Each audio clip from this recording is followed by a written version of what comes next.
আওয়ামী লীগের দোষরে মামলায় অ্যারেস্ট হয়ে কালকে আমরা কোর্টে দেখতে চাই। থানায় আমরা ডিবি অফিসে নিয়ে আসছি, কিন্তু ডিবি কোনো কার্যক্রম করছে না।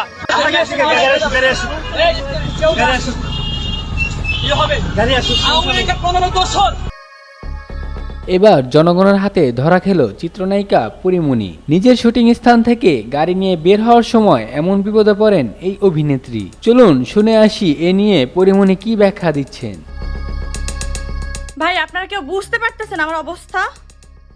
থানা এইখানে, কিন্তু এখনো অবধি কেউ আসতেছে না থানা থেকে। আমি বুঝলাম না, মানে আমার তো তাদের হেল্প লাগবে।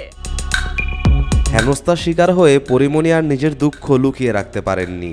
তিনি আরো বলেন, আমাকে যদি কোনোভাবে কেউ খুন করা হয়, ভাববেন যে মানে আমি যদি মরে যাই, ভাববেন যে এটা স্বাভাবিক মৃত্যু না, আমাকে কেউ মেরে ফেলেছে।